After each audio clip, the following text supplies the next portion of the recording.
What's going on, everyone? So I just left the theater and I saw Godzilla and Kong, the New Empire. So let's get into this. So this one is going to be a little bit of a weird one, but stick with me on this. So in traditional fashion, if you do plan on seeing this movie but want to avoid spoilers, skip this movie review now. So in this one, there's a little bit of a time skip between this movie and the last movie, which was Godzilla versus Kong. So this one wasn't as bad as people were saying it was going to be. And it's not as good as the reboot started off. So in the first Godzilla, the new rebooted Godzilla, it was more so a metaphor about destruction, obviously, where you had Godzilla appearing in and out of the smoke, which I thought the director had an interesting view of what Godzilla was at the time. It's almost like Godzilla wasn't there at times. And then whereas Kong was more so that primal brutish metaphor that is usually within all of us. So there's a story within this movie. So the main story is Kong and Godzilla teaming up, obviously. We'll get there in a little bit. But how we get there is Kong is actually struggling to find his way. The last movie set up where Kong actually discovers that he comes from a race of giant apes, which he actually stumbles upon, which are being ran and controlled by the Scar King. And of course, if you want to go into this territory, I do think the metaphor for Kong discovering his tribe is a metaphor for the Nephilim that were referred to in the Book of Enoch. That's a different story that we're going to get into another day.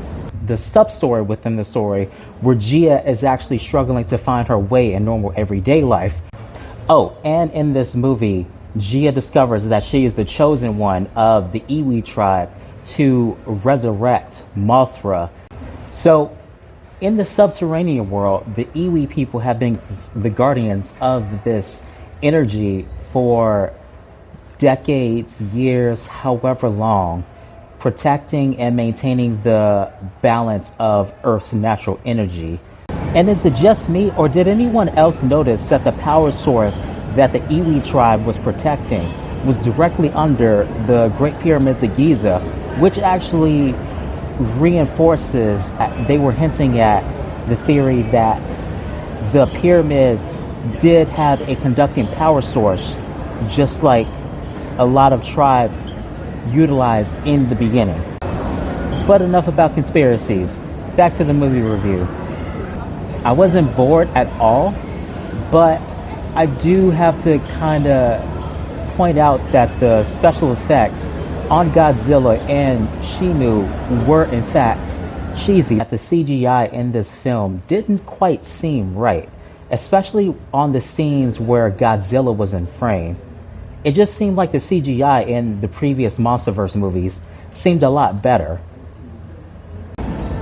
I do think one of the major drawbacks of this movie and Kong versus Godzilla previously is that they're trying so hard to humanize these gigantic beasts that were originally supposed to be metaphors for destruction and the primal nature.